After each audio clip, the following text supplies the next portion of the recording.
The city throbbed with its nightly pulse, a symphony of distant sirens, hushed street chatter, and the rhythmic tap of heels on the pavement. Streetlights cast long, eerie shadows on the damp asphalt, painting the scene with an unsettling quiet.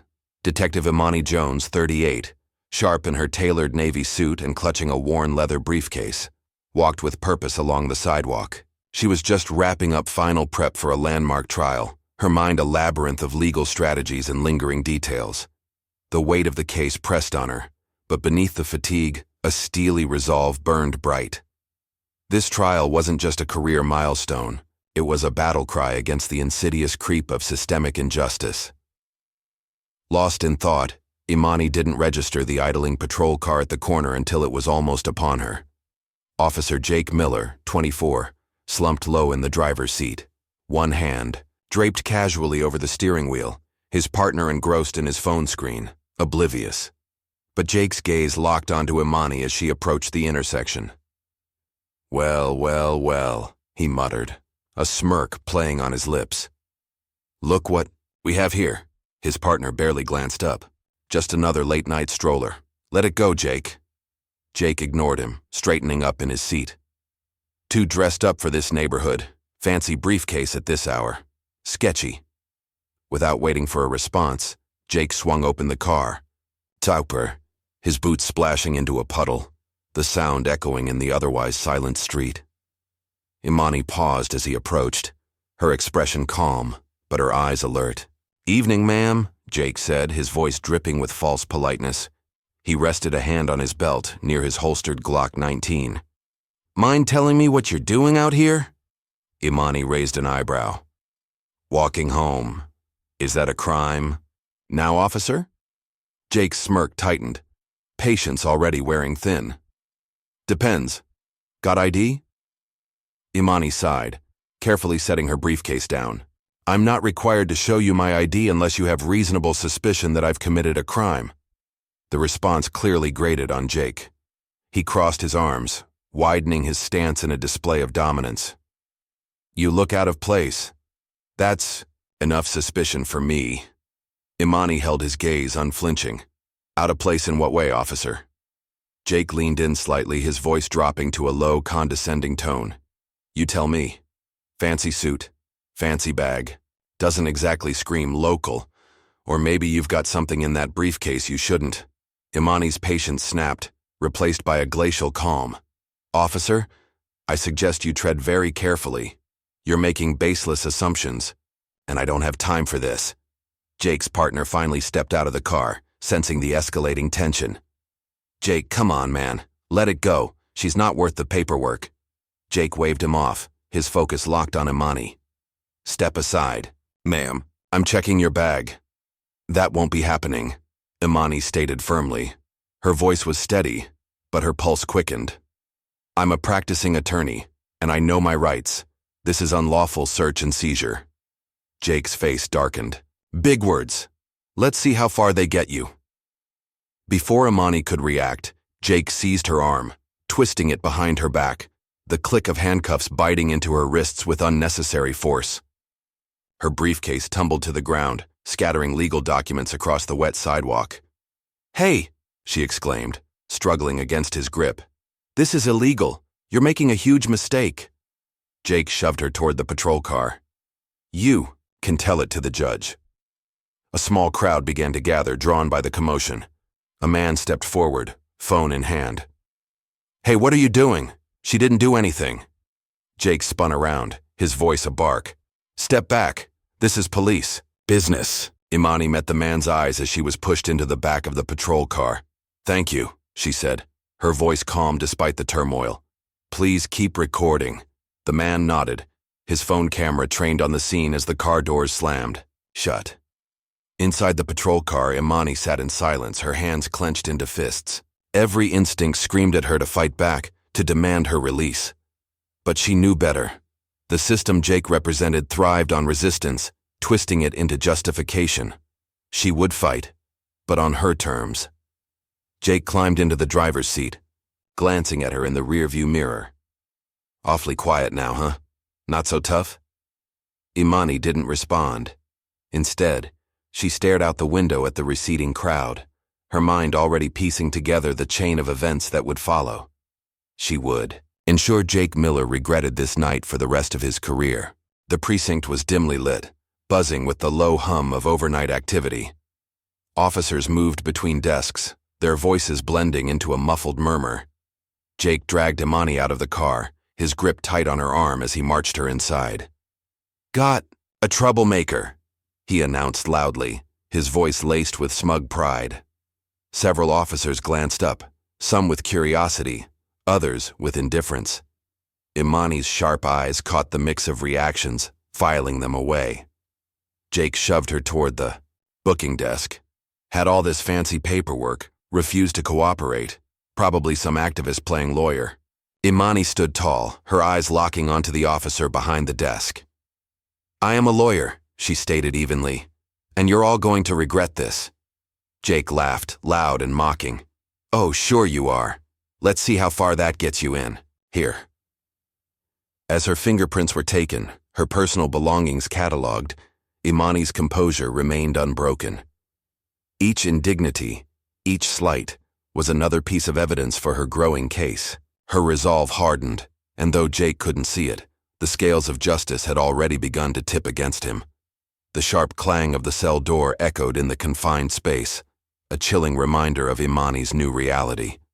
The air was thick, with the stale scent of disinfectant and old sweat, and the dim overhead light flickered intermittently, casting long shadows on the peeling concrete walls. Imani remained motionless on the cold metal bench, her posture upright and composed. She was no stranger to injustice, but this time, she wasn't just fighting for others. She was the target. Her eyes scanned the room, taking in every detail. A spiderweb crack in the wall, the faint hum of a distant fan, the muffled voices from the adjacent corridor. Everything felt deliberate, designed to strip away dignity. But Imani was not someone who broke easily. Back at the front desk, Officer Jake Miller leaned against the counter, his smirk firmly in place. He relished the momentary spotlight as he recounted the night's events to his colleagues. "Caught her red-handed," he boasted, his voice loud enough to carry. "Walking around like she owns the place, thought she could talk her way out of it too." His partner, Officer Daniels, 30, looked less convinced. "You sure about this, Jake? She doesn't exactly scream criminal." Jake waved him off. "That's how they get you, acting all high and mighty. She's hiding something, I can feel it." Daniels hesitated, his gaze flickering to the leather badge case Jake had tossed on the desk earlier. The embossed lettering caught his eye, but before he could reach for it, Jake pulled him aside. "Relax, man. She's nothing but a mouthy lawyer wannabe. Trust me, she's not going anywhere." Imani heard approaching footsteps long before the officer appeared. The heavy thud of boots against the linoleum floor announced his arrival like a warning bell. She looked up, her expression neutral, as Jake stopped in front of her cell. Well, he said, his voice dripping with mockery. "How's our VIP guest holding up?" Imani tilted her head slightly, meeting his gaze without a hint of fear. "Enjoying your little moment, officer. You might want to savor it. It won't last," Jake chuckled, leaning against the bars. "You're all the same. Big talk until reality hits. Guess what? You're in my world now." Her lips curved into a faint smile, one that didn't reach her eyes. "And yet, you have no idea who you're dealing with." Jake's smirk faltered, for a fraction of a second before he masked it with a scoff. "Yeah, keep dreaming. You'll have plenty of time to figure out how things work around here." Jake's taunts didn't end there. As he returned to the main room, he made sure his voice carried down the hall. "Some people just don't know when to quit," he said loudly. "You'd think someone dressed like that would at least have some sense." Laughter erupted from a nearby group of officers. One of them, a younger recruit, chimed in. "What's her deal anyway? Businesswoman gone broke?" "Nah," Jake said, grinning. "She's probably one of those activists, you know, the kind that loves screaming about rights until they're in cuffs." Imani heard every word. Her fingers tightened into fists on her lap, but she forced herself to stay calm. Emotional outbursts wouldn't help her now. Instead, she let their words fuel her resolve. At the front desk, Officer Daniels couldn't shake the uneasy feeling gnawing at him. Something about the situation felt off. He picked up Imani's badge case again, this time opening it fully. His eyes widened as he read the name, Imani Jones, Chief Prosecutor of the state. Jake, Daniels called out hesitantly, his voice low. What now? Jake replied, rolling his eyes as he walked over. Daniels handed him the badge case without a word. Jake's expression shifted from smug to confused, then to something colder. He glanced toward the holding cells, his jaw tightening. Must be a fake, he muttered, though the uncertainty in his tone was impossible to miss. Daniels frowned. You sure about that?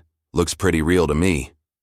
Jake snapped the badge case shut and shoved it into his pocket.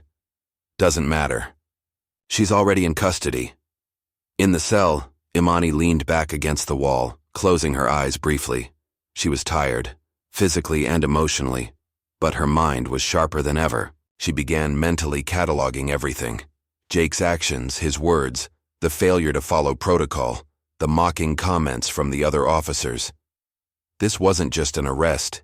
It was a textbook example of systemic abuse of power. And when the time came, she would ensure every detail was brought to light. As the hours passed, the precinct grew quieter, the overnight shift winding down.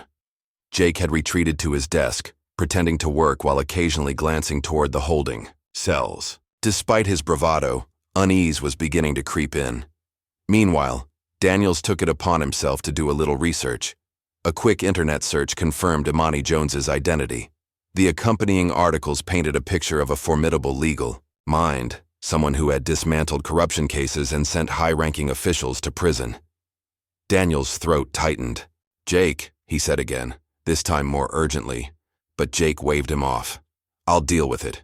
Just stick to your job. As dawn began to break, Imani sat on the bench, her back straight, her expression serene. The first rays of sunlight filtered through the small barred window, illuminating her features. She looked more like a warrior preparing for battle than a prisoner awaiting judgment. Her mind was clear, her strategy forming with precision. She would not yell, she would not demand. She would let the system reveal its own corruption, piece by piece, until there was nowhere left for Jake Miller to hide. In the distance, she heard a door open. Heavy footsteps approached once more. Imani straightened, her heart steady. The moment of reckoning was near. The courtroom buzzed with the low hum of morning proceedings. Lawyers shuffled through case files, clerks organized stacks of documents, and the occasional murmur from the gallery filled the air. It was a typical day for most in attendance, but not for Imani Jones. Seated at the defendant's table, she exuded an aura of quiet confidence.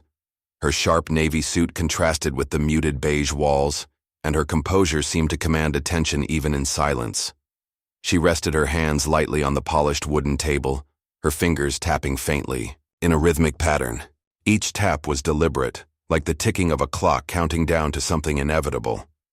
Across the room, Officer Jake Miller strutted in, his uniform crisp, his smirk firmly in place.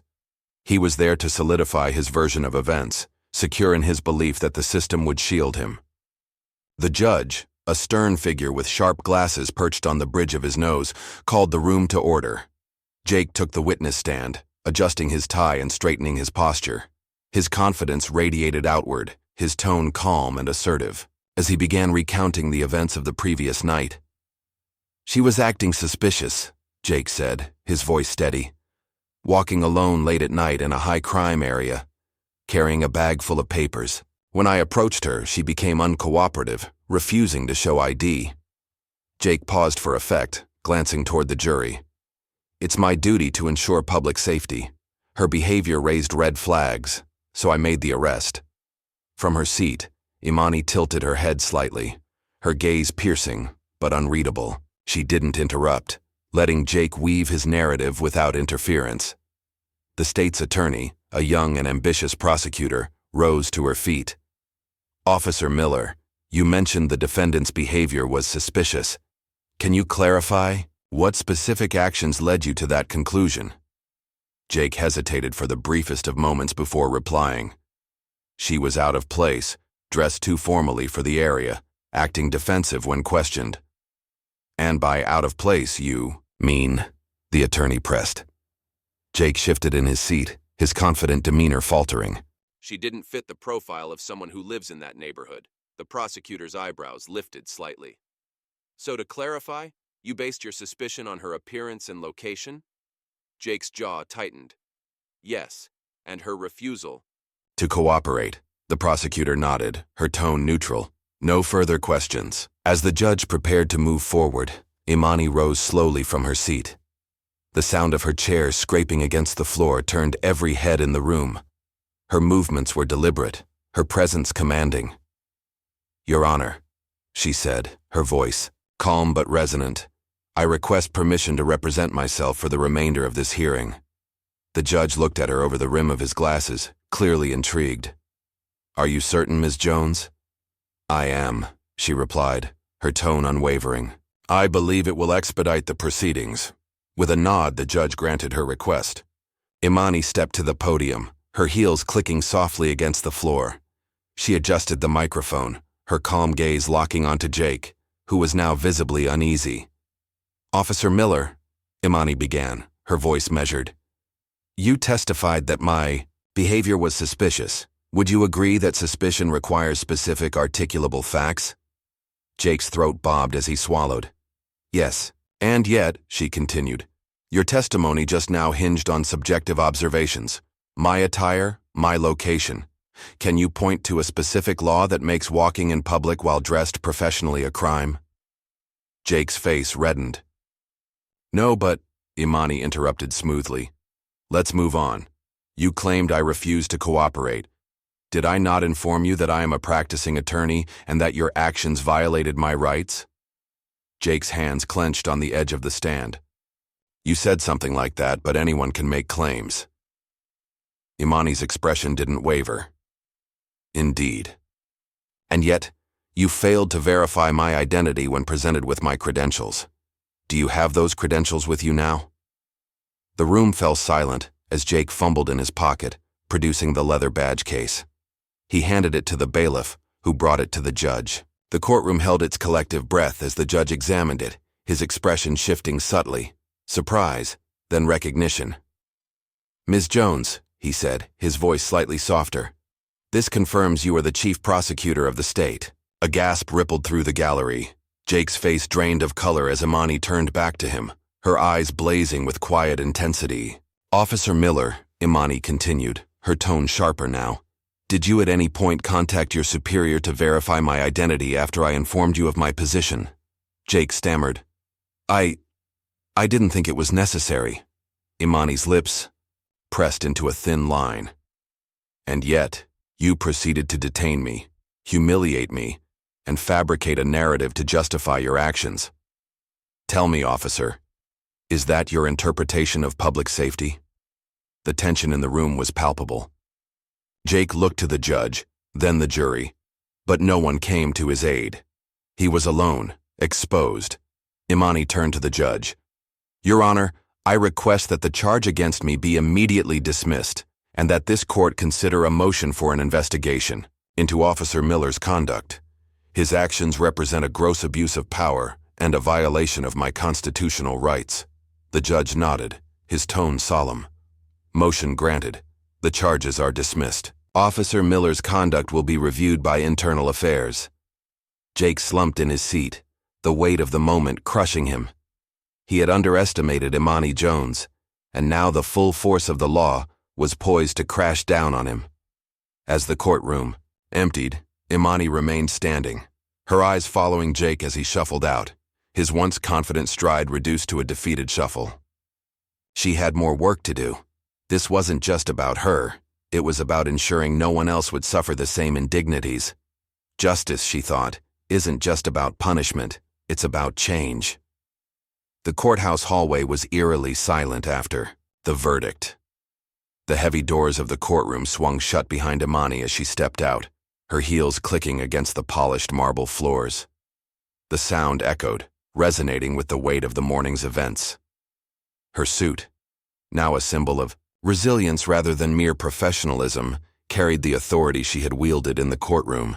Imani paused, taking a deep breath. The battle was far from over. Jake Miller's humiliation in court was just the beginning.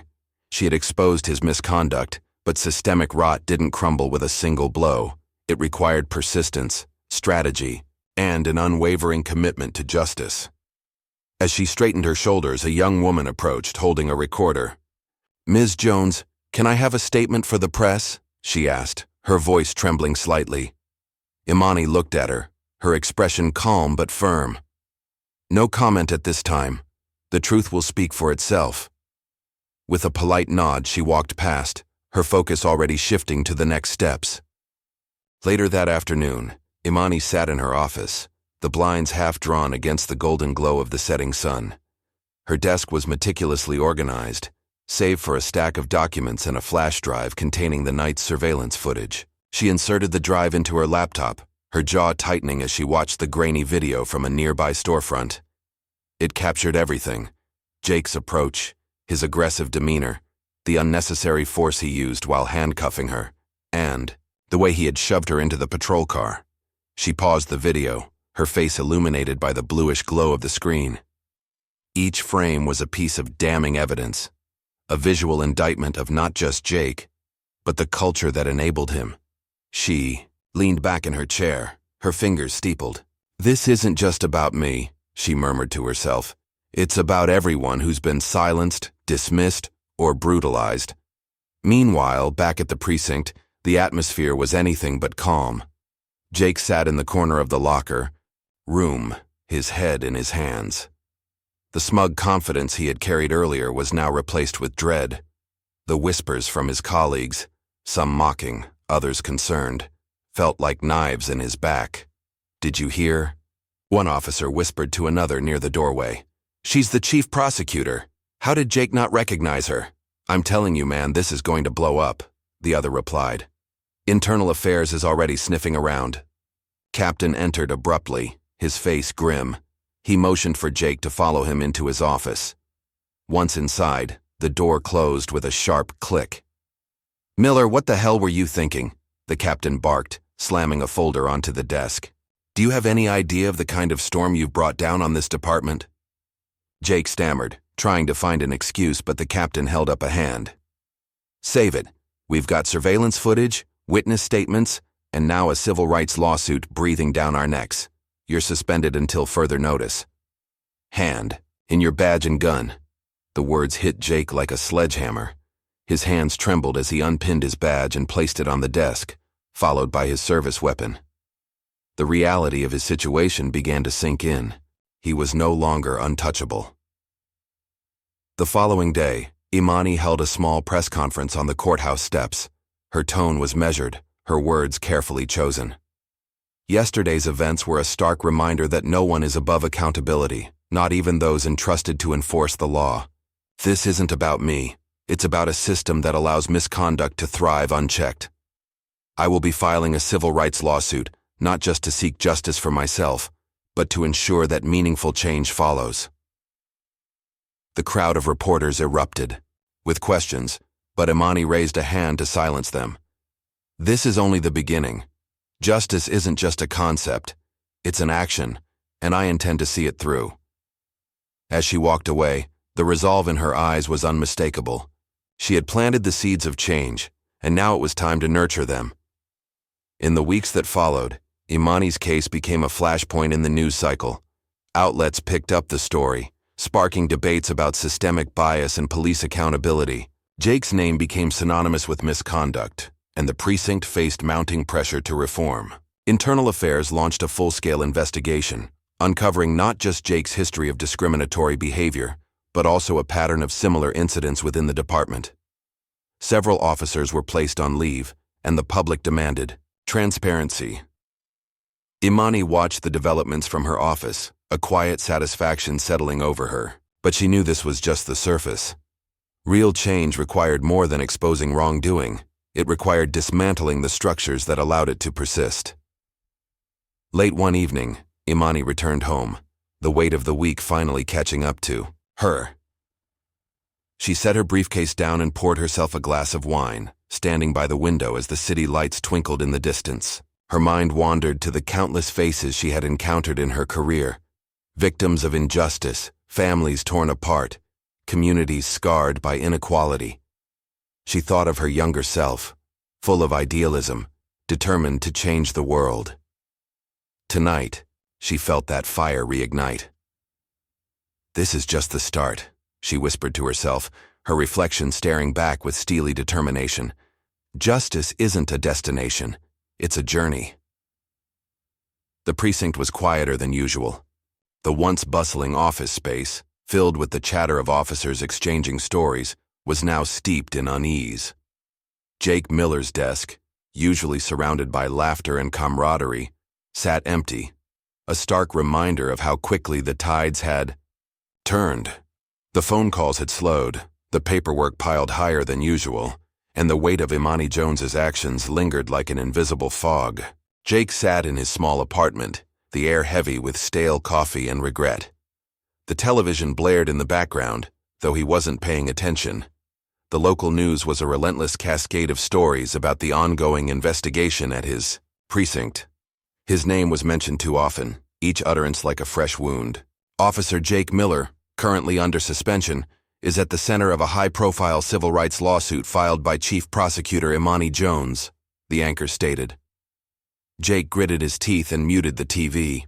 He stared at the pile of unopened mail on his kitchen counter, subpoenas, notices from Internal Affairs, and a few hate-filled letters from members of the public. He had tried to convince himself it would blow over, but the truth was impossible to ignore. The phone rang, jolting him from his thoughts. He let it go to voicemail. It was likely another call he couldn't answer. Lawyers, investigators, or perhaps a reporter looking for a soundbite. Back at the precinct, the captain stood at the front of the briefing room, his face etched with frustration. The officers in attendance shifted uncomfortably in their seats as he addressed the fallout. "This department is under scrutiny like never before," he said, his voice sharp. "Officer Miller's actions have put all of us under the microscope. Internal Affairs is digging into every complaint, every case, every report. If there's anything they can find, they will." One officer raised a hand cautiously. "Captain, what does this mean for us? Are they looking to shut us down?" The captain sighed heavily, rubbing his temples. "It means we're cleaning house. Effective immediately, all personnel are required to attend mandatory bias training. Every complaint against this department will be re-examined. And if you've got skeletons in your closet, now's the time to come forward." Murmurs rippled through the room. Some officers looked outraged. Others wore expressions of resignation. Imani's case wasn't just about Jake. It was unraveling the entire culture of complacency within the precinct. Imani sat in her office, her focus unwavering. She had won the first battle, but the war was far from over. Real justice wasn't just about one victory. It was about dismantling the structures that upheld corruption, and she was ready for the fight ahead. Months later, the courtroom was packed again. But this time Jake Miller sat at the defendant's table. His once pristine uniform was replaced by a plain suit, and the confidence he had once worn like armor was now a distant memory. His lawyer sat beside him, flipping through a binder of defense notes, though the strain on their face betrayed the difficulty of the case. Imani sat in the gallery, watching the proceedings unfold. She had chosen not to serve as the lead prosecutor, opting instead to observe as a plaintiff.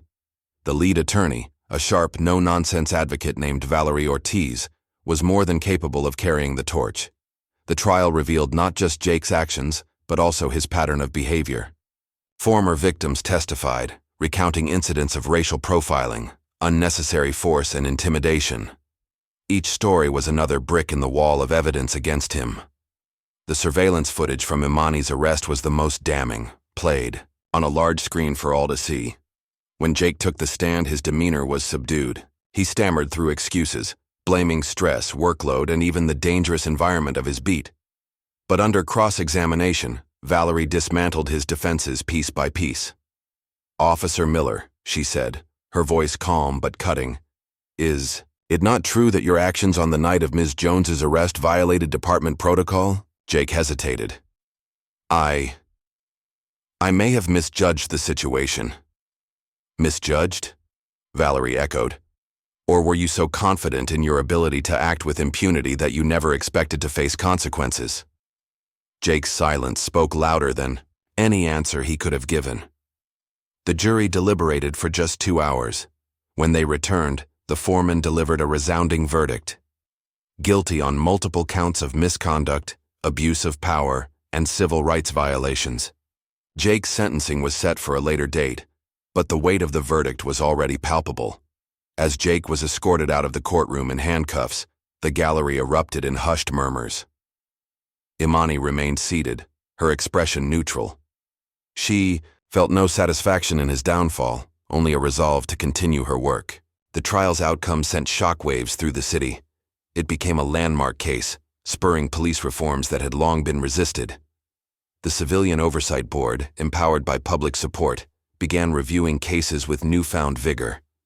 Officers, like Jake, once shielded by the blue wall of silence, found themselves facing overdue accountability. Community leaders, inspired by Imani's case, partnered with local officials to implement initiatives aimed at rebuilding trust between law enforcement and the neighborhoods they served.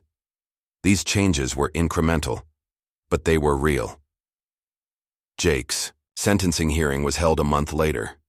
The judge handed down a prison sentence, citing his blatant disregard for the law and the public trust. He was also stripped of his pension, a final blow that left him financially ruined. In prison, Jake found himself at the mercy of the very system he had once manipulated. The isolation and hostility he faced mirrored the treatment he had inflicted on others. His fall from power was complete. In the years that followed, Imani's work continued to impact lives. The lawsuit settlement she won against the precinct was used to fund community programs, legal aid for underserved populations, and scholarships for aspiring lawyers from marginalized backgrounds. She also became a sought-after speaker, traveling the country to advocate for justice reform. Her story inspired countless others to stand up against injustice, proving that even the most entrenched systems could be challenged.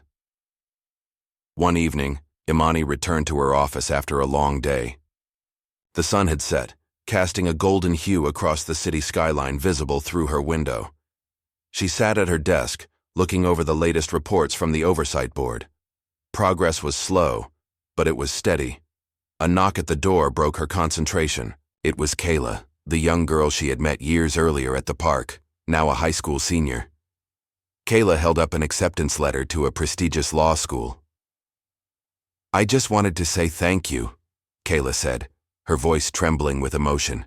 "You showed me what was possible." Imani stood smiling warmly. "You did this yourself, Kayla, but I'm proud of you. The world needs your voice." As Kayla left, Imani sat back down, her heart full. She glanced at the framed photograph. On her desk, a picture of her younger self standing in front of her first courtroom. Beneath it was a quote she lived by. "Justice is not a destination. It's a journey."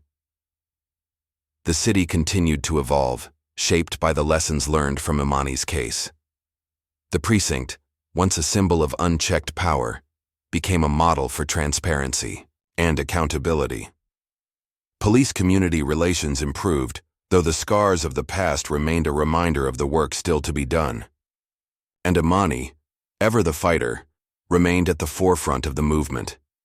She knew the battle for justice was never truly over, but she also knew that change, once set in motion, was unstoppable.